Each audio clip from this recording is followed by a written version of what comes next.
and welcome back with another work with me, this time for a prop, a little garden bench for my doll photos.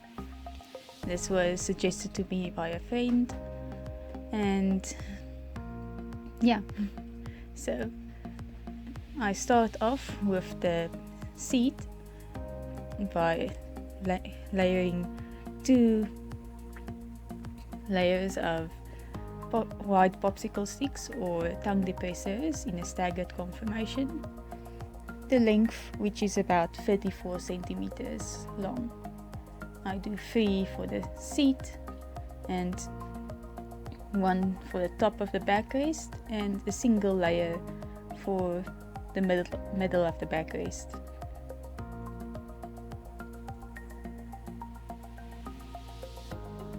So these wider popsicle sticks, or as I've recently learned, are also called tongue depressors, are pretty sturdy on their own, but I'm making this chair for my quarter scale or MSD sized dolls, so they're pretty heavy.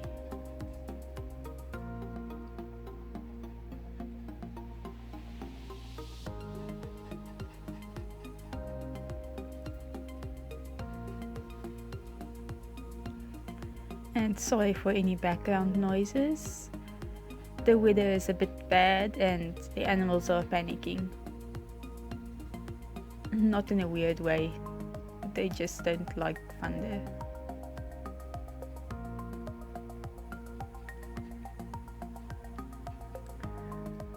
So, like I said, this prop was suggested to me by a friend.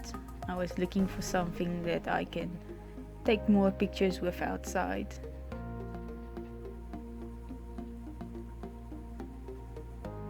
And well, you can't really go wrong with something like a garden bench. The popsicle sticks are around 14 centimeters or 5.5 inches on their own. And for the width, the length of my seat, I'm using 2 1/3 of my popsicle sticks for each beam. For the width, I'm going to be using 1, and the height of the legs, I'm also going to be using 1. So my next step is to cut and sand down all of the pointy edges. I want most of my chair's edges to be round, so I'm going to follow my popsicle stick shape and sand down to everything so that everything's rounded. And then I'm going to use my hot glue and fill in the gaps. So filling the gaps around the rounded edges on the beams, not the edges on the sides, as well as filling the gaps between the 2 popsicle sticks.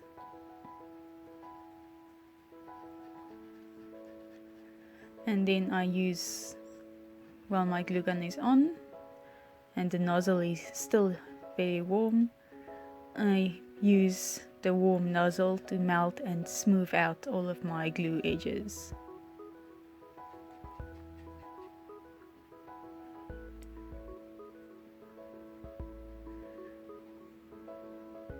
And placing my popsicle sticks on the side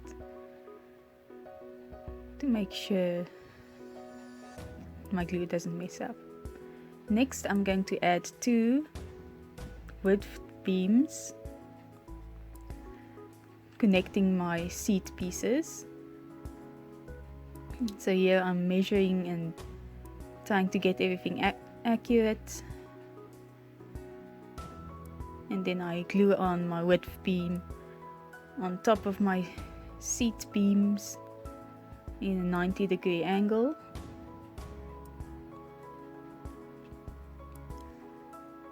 And I also make sure to add lots of hot glue to make sure it's sturdy and stable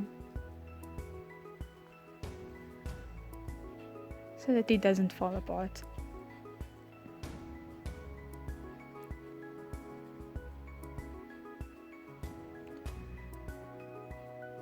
Next I'm going to stack some more popsicle sticks in order to make the legs. Now I stack 3 of them so that they're strong and sturdy. Originally I did want to stack 3 layers for the seat, but I didn't have enough popsicle sticks. But the 2 layers work well enough and are strong enough for my purposes.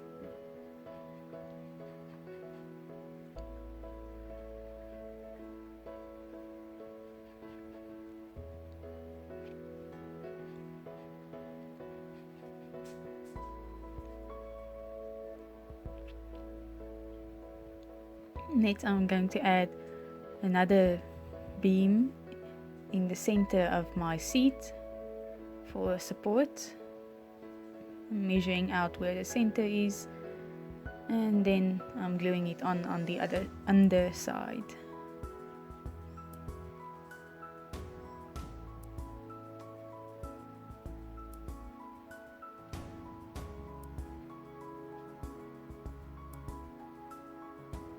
Making sure everything sticks properly.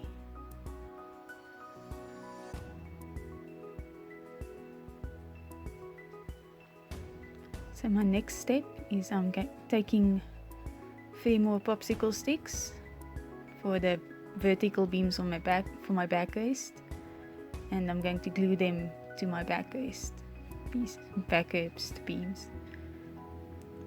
The stacked one on top, and then the third piece of the second beam, and then the 2 other pieces for the second beam.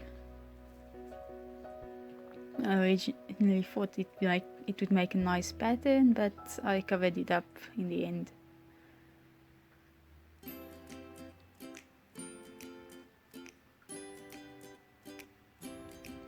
And making sure I've got enough hot glue so that nothing breaks.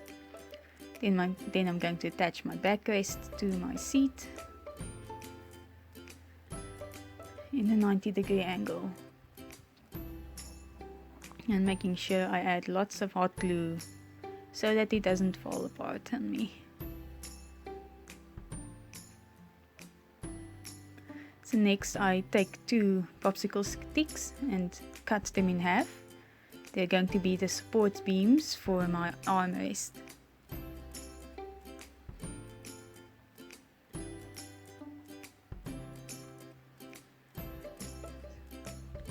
So at the place where I cut them, we now have a blunt edge, and I sand that down so that I'm going to put my armrest on top of that for a nice flush finish. It's just a bit more sturdier than it would have been if it was rounded. Yeah, so in this case I'm not going for a rounded edge like the rest of my project. So then I'm gluing it in the center and the front of my wood piece.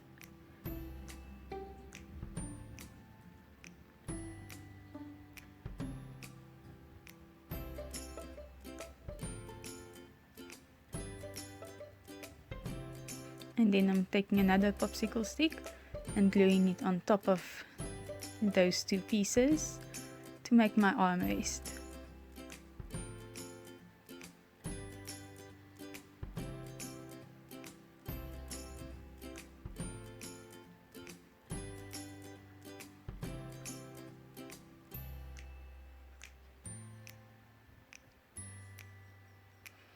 Pulling off all the glue strings. Next I'm going to add the legs on the front and the back of my wood piece. I don't make it completely completely straight down. I give them a slight angle towards the outside, mainly for aesthetic preferences. But make sure everything is level and everything has enough hot glue so that it doesn't fall apart.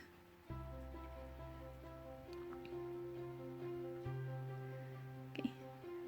Next I'm going to add another leg piece in the front center and back center for a bit more stability. The front center is going to be a popsicle stick and the back center is going to be a straw with a small piece of popsicle stick as the base. And I just did the front, and now I'm going to add some support beams between the front and back legs, making sure I have a generous amount of hot glue, although because I've had them break on me twice.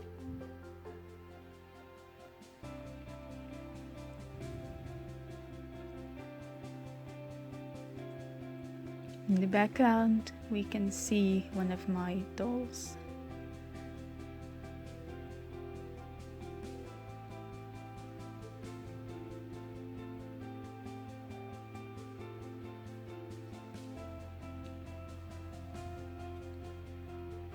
And gluing on my second beam, and now I'm gluing on my wider straw on the back center to make another leg piece.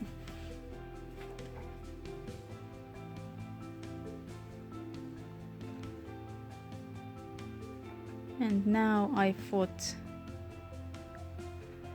my backrest looked very empty, and so I decided to glue some skewer sticks on the bottom between the center and side beams. It's nothing functional, just decorative, and it looked very empty without it.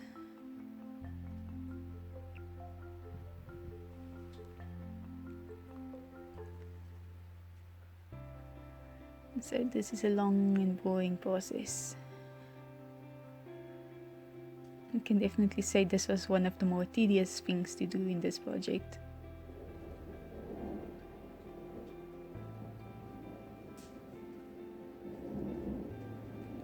Now I stack 5 or 6 of them until they're the same width as my popsicle sticks.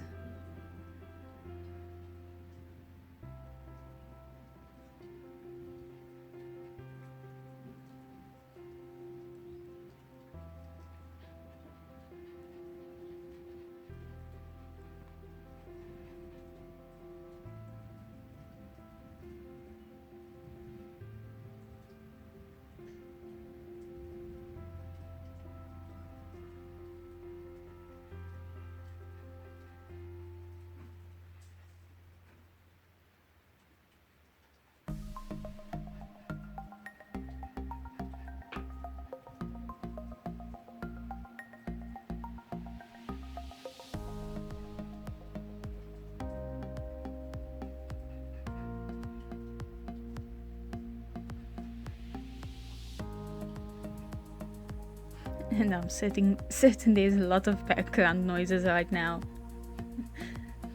I've got all the dogs in my room panicking because of the thunder.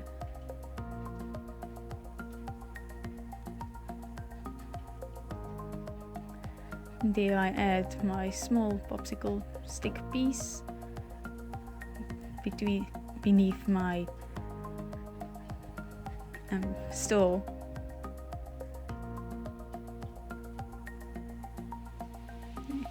Now I'm going to add some support beams between all the back legs.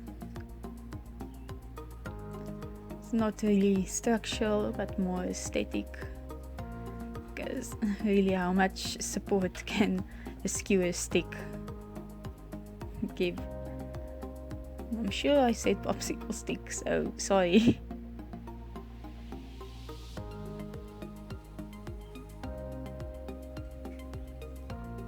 Next, like the bottom of the backrest, I'm going to be adding skewer sticks to the top two beams, just to make it more cohesive and decorative.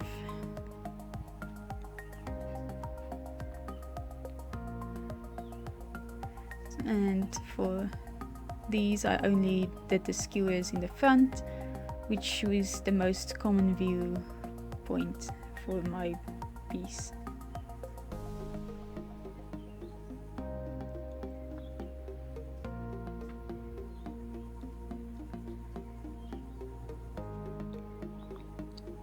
Well, I didn't show how I did the top piece of the backrest, but yeah, looking at the same thing over and over again is a bit boring.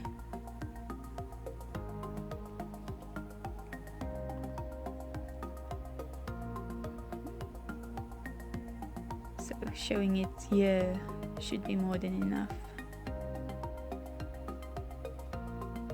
And I apologize for the bad viewing angles and such for most of this video. It was in the beginning of the year when I didn't really have a handle on how to do what.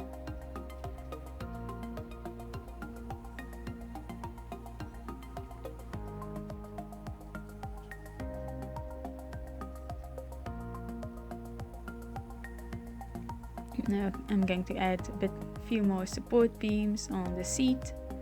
It's mainly because if I don't use a seat without a cushion, the big gaps are a bit, well, big. It'd be kind of awkward for your doll's bum to fall down into one of those gaps. So while they're not doing anything for the support as a support structure, they are functioning as something to keep your doll from falling down a hole.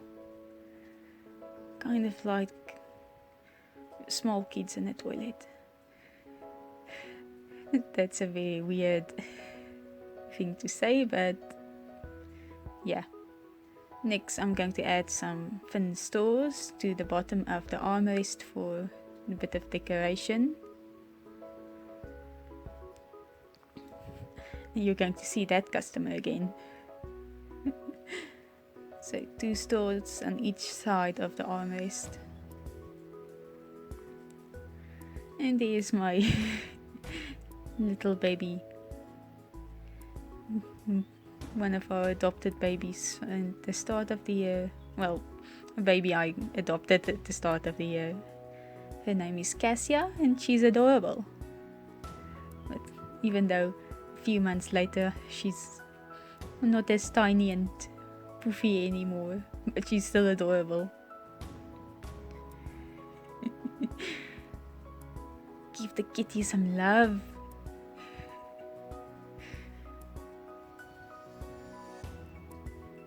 And continuing on with the stores.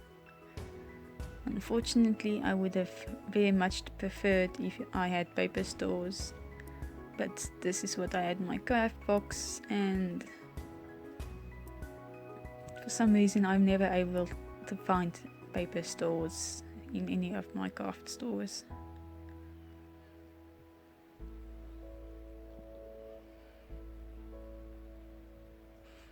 I mean, unless they get wet, they're a lot sturdier than the plastic stores.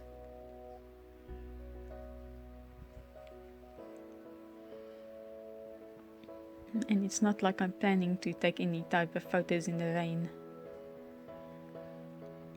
And please be careful though, that the plastic stores can heat up pretty easily and you can burn yourself with them, adding the hot glue. Another little step I didn't show you is adding a support beam between the center legs of the chair and adding a little decorative piece to hide the open gaps of the stores on the arm rests. Now I'm painting the whole thing. I decided for a classic white since It can be used in pretty much any type of situation, and I like my white. I'm using PVA paint, and look at the baby.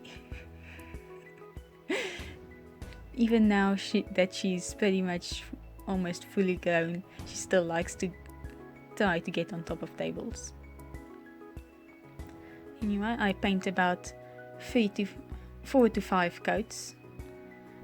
As you go on, the coats take longer and longer to dry, as they don't get as absorbed into the wood as much. But basically, when I start painting at one point and go on to paint the rest, and by the time I'm finished painting the rest of the thing, the parts that I started with are already dry. Then I begin on my second layer, and so on and so forth. In hindsight, I probably should have used some kind of Mod Podge or sealant to seal everything in, but yeah, I didn't. Kitty!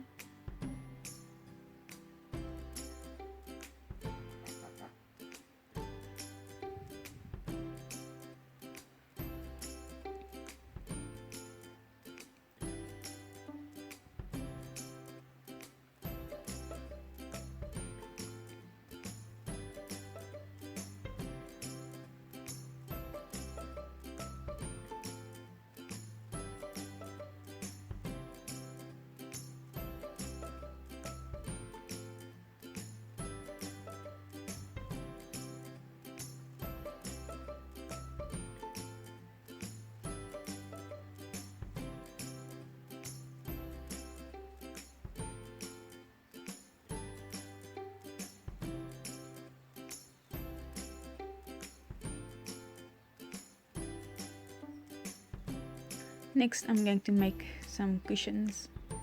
Usually I'd go for a plain fabric, but I felt this project called for some patterned fabric. So for each cushion I have 2 squares and a very long rectangular piece. I start by pinning the rectangular piece to one of the squares, folding the fabric at the sharp edges when pinning, and then sewing all that in place. Then I repeat for the other cushion, and then I pretty much repeat the same thing for the other square. And then I have a tiny hole between the 2 edges of my long rectangular piece, which I use to turn the whole thing inside out. And then I start to stuff them. I don't stuff them too much that they're completely stiff and bulging. So, but do need to stuff them enough that they're actually slightly stiff. Then I use an invisible stitch to close up the gap, and then we're done. Someday, if people are interested, I'll show them how I do invisible stitches. But until then, I hope the visuals help enough. Thanks for watching.